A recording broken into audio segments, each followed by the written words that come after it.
gentlemen, welcome to the very first episode of our podcast from the Breakroom. And in this episode, we have the pleasure of featuring our APAC Regional Director, Salish Kumar.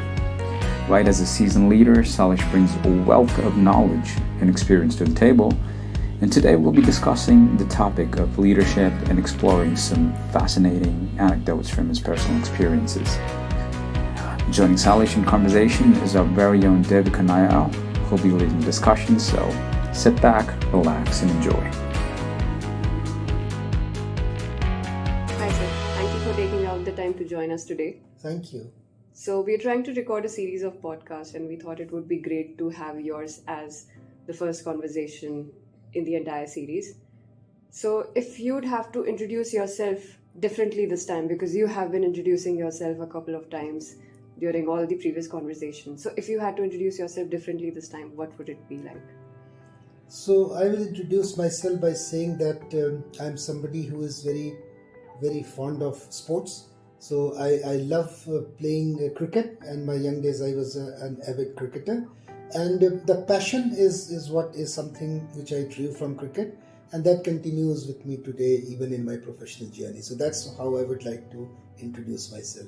A passionate person, loving sports, but also enjoying the role that I do. That's great.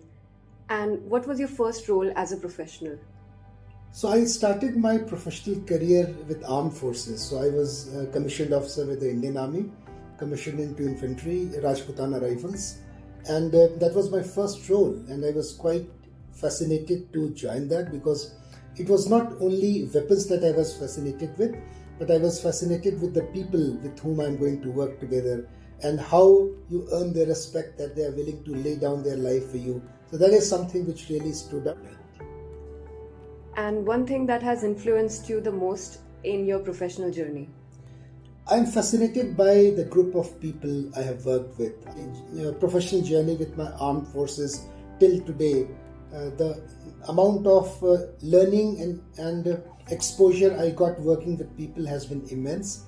Right from somebody who is just your pantry boy serving you, to somebody who has been your role model in your role, my manager, some of the great leaders I have worked with. So I will say that the best thing is that I got an opportunity to work with diverse people in different geographies, and that has been the biggest learning for me, as well as that has been the most satisfying part of my professional journey so far. That's interesting. So how do you define a leader? Leader is somebody who takes responsibility. Leader is somebody who is not only there to say that he is there to lead. A leader is somebody who at times is willing to roll down his sleeve and work with his team to make him successful. So leadership is all about responsibility, making sure that the success lies in the success of the people he's leading. So that is how I will put or define a leader. And if a leader has to do something differently, what would it be? Let others lead. So what I think that leadership is not about always taking the lead. You have to grow the second layer or the people you are working with. So that is an important part. And I feel that this is an area where sometimes people go wrong because they want to lead all the time.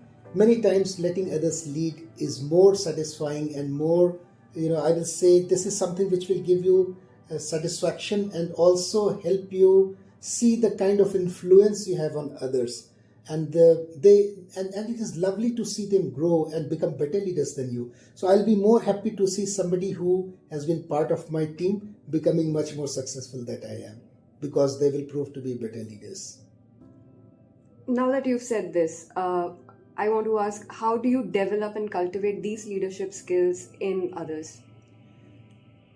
I see that being genuine is most important. It is not only about what you say, but how you follow up. So walk the talk is something which is important. As a leader, we also have to acknowledge and let others know that we all are human beings. We are not perfect. If we expect that all our decisions are going to be absolutely spot on and accurate and correct, that is not the right expectation we are setting. So as a leader, we also have to learn how to let go, how to make corrections when you have gone wrong, how to take feedback from others, how to be a good listener, and taking feedback positively. That is something which I think is the hallmark of a good leader. And what about yourself? How do you ensure that you have certainly you are the leader, but then how do you hone your skills further? So I have gone through a journey. It's not that what I am today, I was always like this. So as I said, that I have always tried to become a better version of myself, because I have made mistakes. In my leadership, some of my decisions have been wrong. Sometimes I have realized that I could have acted a bit differently. I could have supported a person more.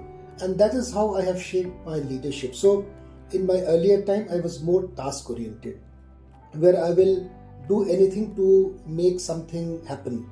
And at that time, I will do it at the expense of my people, because then I will put my task above my people. And as I grew in my career, I realized that the success is not only in getting the task done, but how you get the task done is more important than the task itself. So that is something which I have really tried to learn and inculcate. And working in different geography has helped me develop that, because if you work in a particular environment, you learn from others and you pick up some of the traits of other leaders. But when you work in a different environment, you realize that there is a better way of doing the same work. So that's what I have always tried to become better, and still this is work in progress. And this journey will continue as long as I am alive. So that's something which I am quite committed to. I know that you're an avid reader. How about, have you referred to any of the books, any of the authors that you like, from whom you've learned about leadership? So there are many good books that I have read. But one of the book which really, I was quite inspired by is a book called The Almanac of Naval Ravikant. Now this is a book, why I'm telling, because he's a guy who has seen hardship in his life. And today he's one of the big investors. He's one of the...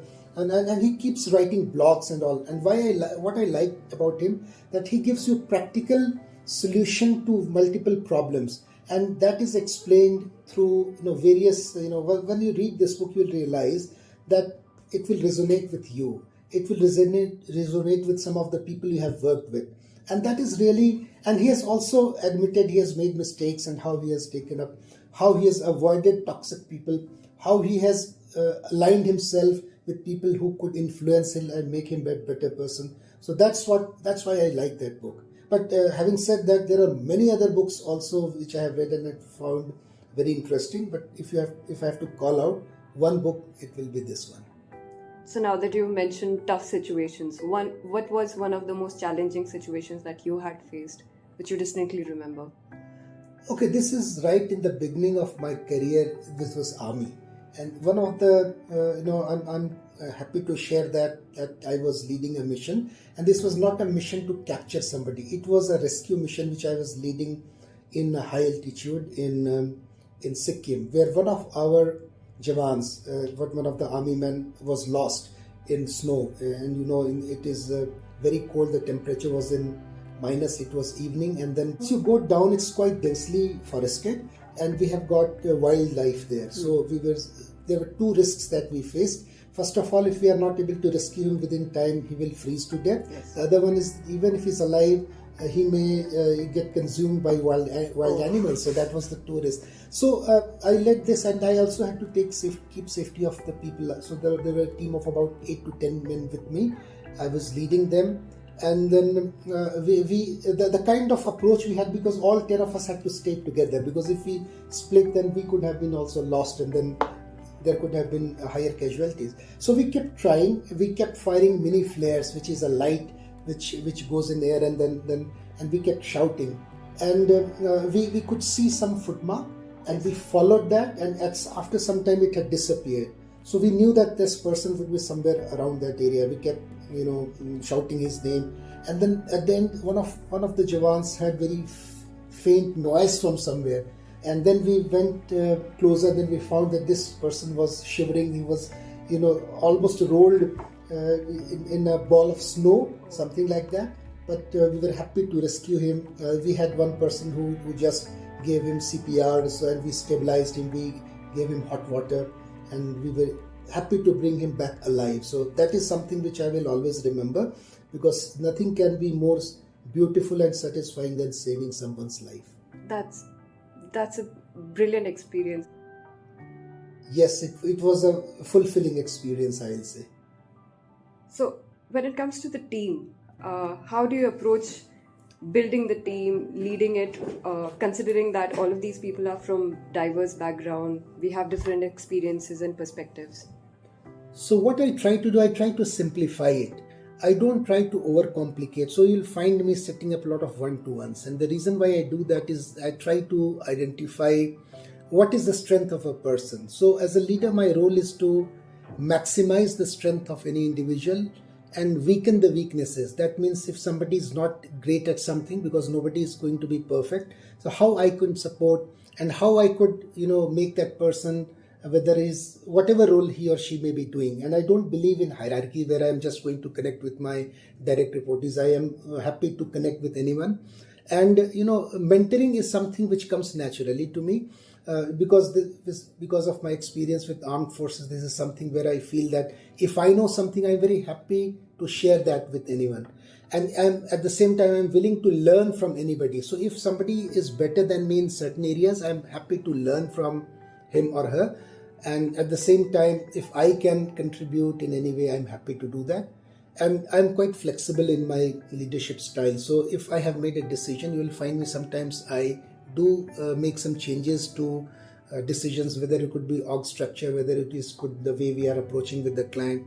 And that is keeping in mind that I always believe there is a better way to do that.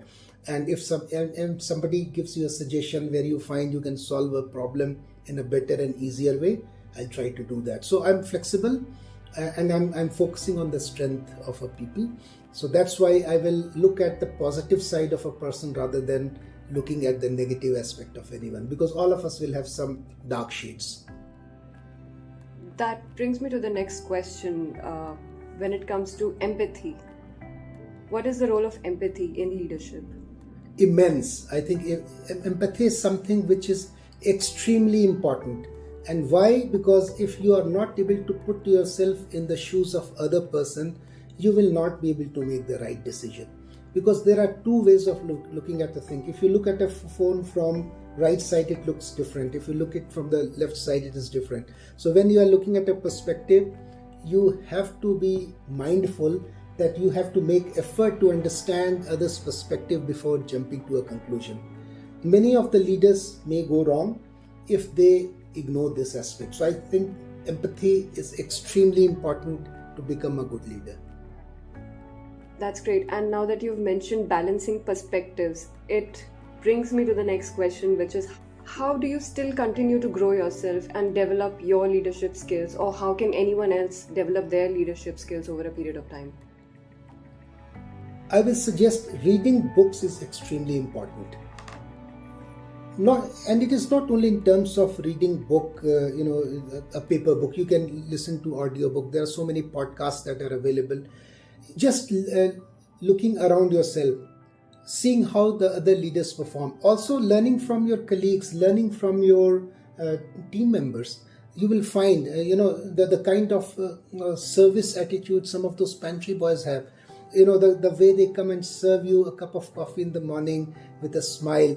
That really inspires me. So I get very happy when I find them coming and passing a smile back. That means this person is happy. If this person is happy, then he is spreading positivity, which is influencing me. And then if I am also smiling and in the right mood, I am sending a positive message. So that's a chain. And if you continue to do that, that will keep us motivated. So we have to look at the happiness is important to become productive at workplace, not only for myself but for the entire team.